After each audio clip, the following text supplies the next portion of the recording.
Kimi Antonelli stormed to victory at the Miami Grand Prix with his third straight win and third straight pole position.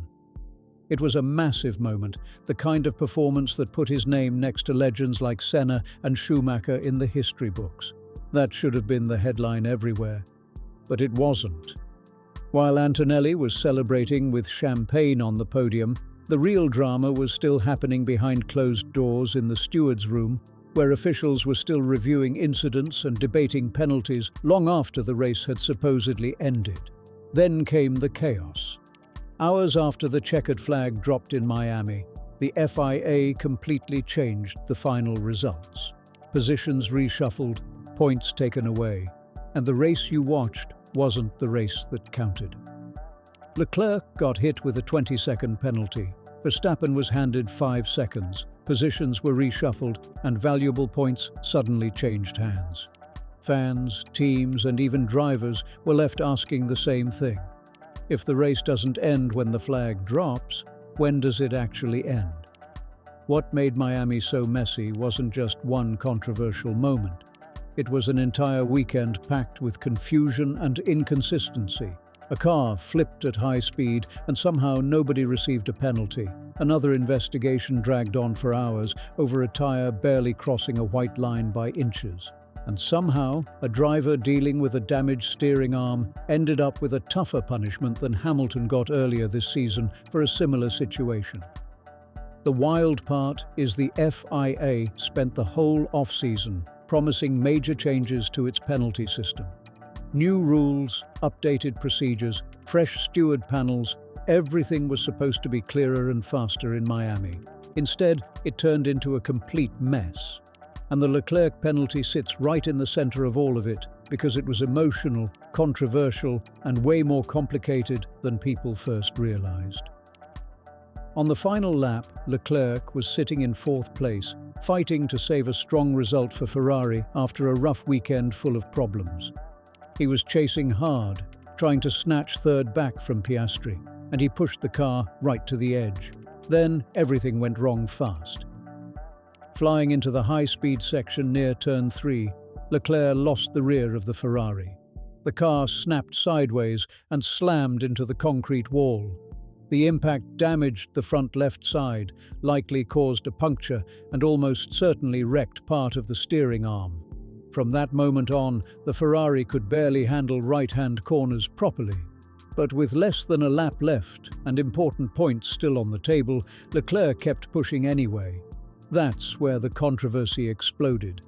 Because the damaged Ferrari physically could not make several corners cleanly, Leclerc ended up cutting through multiple chicanes. Turn 4, Turn 8, Turn 11, and Turn 15. 4 separate sections skipped as he fought to drag the wounded car back to the finish line.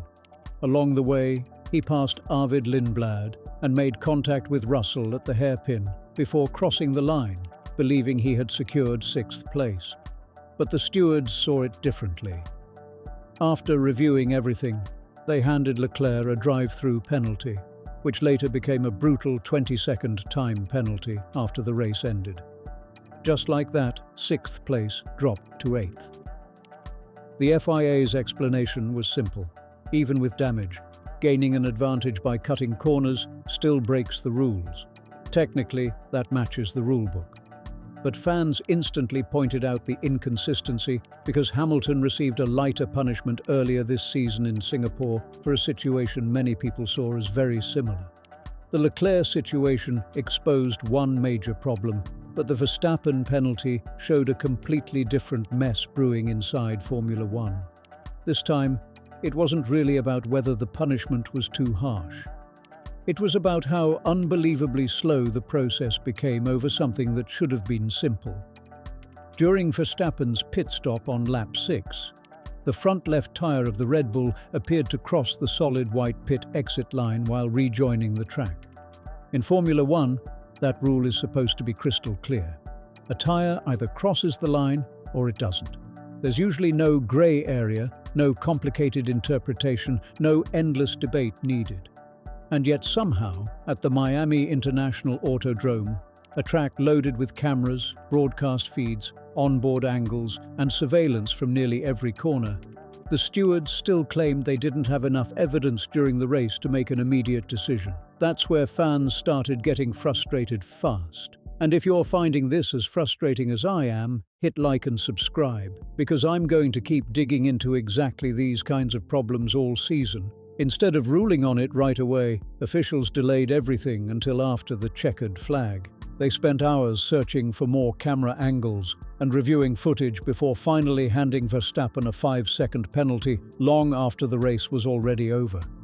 In the end, the punishment changed nothing, because Verstappen's gap to Hamilton behind him was big enough to keep him in 5th place anyway. But that wasn't the real issue people were talking about. The bigger concern was how a basic pit exit line violation, one of the clearest calls in the entire sport, somehow turned into a long investigation at one of the most heavily monitored circuits on the calendar. If officials need hours to confirm a tyre touching a painted white line, what happens when they face incidents that actually involve complicated judgment calls and split-second decisions? Dangerous contact, damaged cars staying out on track, drivers cutting corners with broken steering parts. Somehow, all of those situations were judged faster than a simple pit exit line violation. That's the inconsistency driving people crazy after Miami, and almost every time, the confusion seemed to hurt the drivers stuck waiting for delayed decisions. What's getting overlooked in all the outrage is not just the penalties that were handed out, but the incidents that received no punishment at all. That's where the debate really gets heated. One of the scariest moments of the weekend came when Liam Lawson suffered a sudden gearbox failure under braking. His Racing Bull's car slammed straight into the back of Pierre Gasly's Alpine with massive force. The impact was violent enough to flip Gasly's car completely over as it rolled through the gravel trap. Seeing a Formula One car rotate through the air at racing speed shocked everyone watching. Situations like that are extremely dangerous, and fans were stunned when no penalties were issued afterward.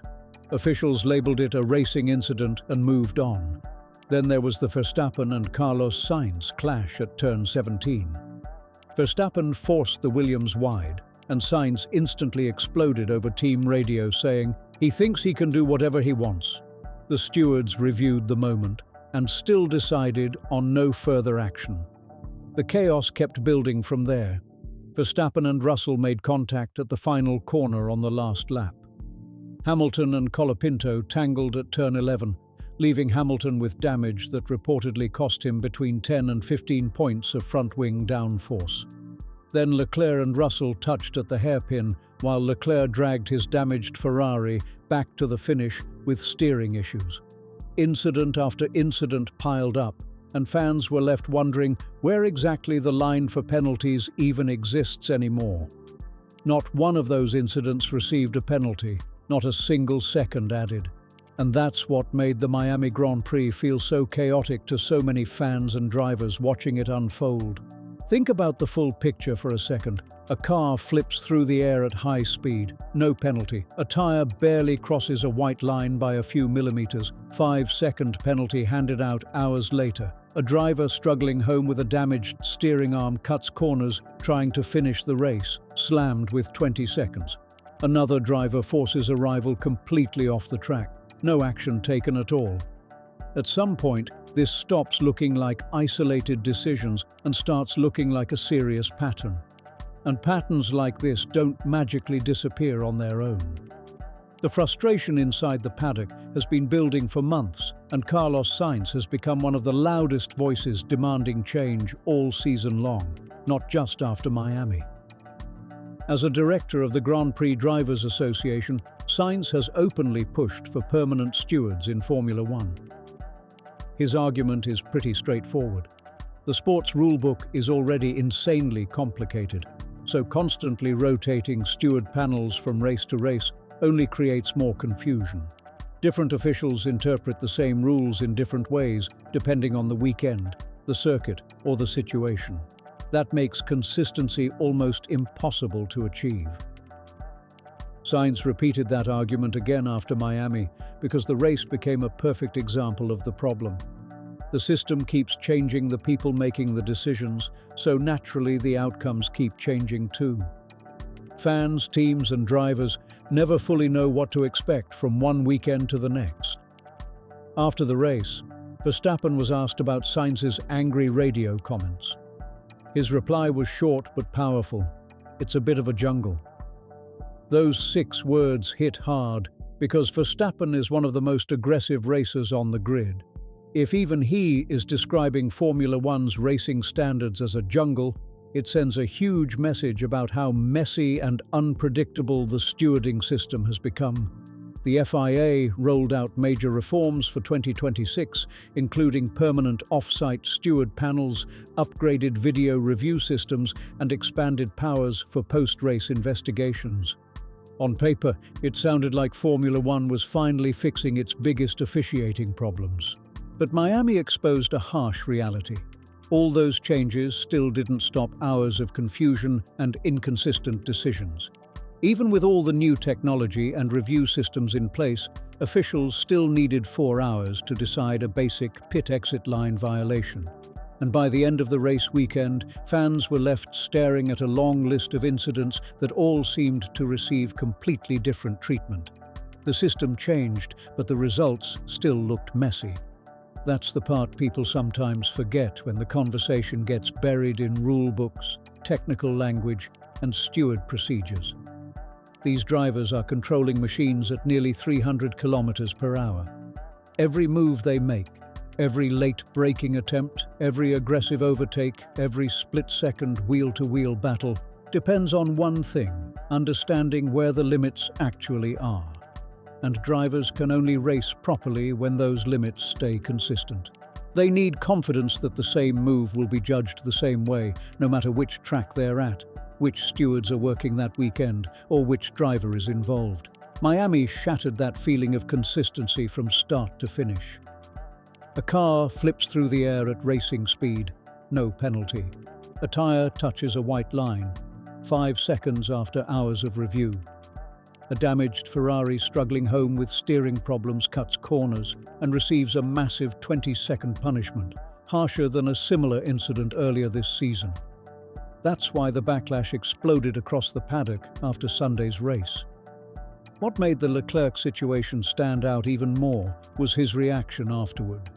He didn't complain publicly or try to dodge responsibility. Instead, he admitted the mistake, called it unacceptable, and accepted the loss of points. For many people inside Formula One, that calm response only made the penalty itself look even more severe and controversial. Leclerc accepting responsibility doesn't suddenly fix the bigger issue hanging over Formula One. And honestly, that's where the real danger starts. If drivers stop trusting that the rules will be applied consistently, they begin changing how they race at 300 kilometers per hour. Some drivers may back out of moves they normally would commit to. Others may become even more aggressive because they feel the outcomes are unpredictable anyway. Both reactions create more risk on track, not less. That's what makes the Miami Grand Prix such a frustrating turning point. Antonelli should have been the center of every headline after that race weekend. 3 straight wins, 3 straight poles, 100 championship points, all at just 19 years old. That's legendary territory. Those are numbers connected to some of the greatest names Formula One has ever seen. Instead, the biggest story became the chaos behind closed doors in the stewards' room. Hours after the podium celebrations ended, officials were still rewriting the race results, handing out penalties, and changing finishing positions. Fans weren't talking about Antonelli's historic run anymore. They were arguing about investigations, delayed rulings, and inconsistent punishments that didn't seem to match each other at all. And that's the part that leaves Formula One in an uncomfortable spot moving forward. Leclerc accepted blame for his mistake. Verstappen brushed the controversy aside. Sainz openly demanded major changes to the stewarding system. Meanwhile, the FIA stayed quiet, and that silence started speaking louder than any statement could. Miami proved that the FIA's 2026 reforms were a good start, but they're nowhere near enough. Permanent stewards won't matter if the rulebook itself gives them room to interpret the same incident 3 different ways on 3 different weekends. The real fix isn't just who's making the calls, it's clarity on what those calls should be.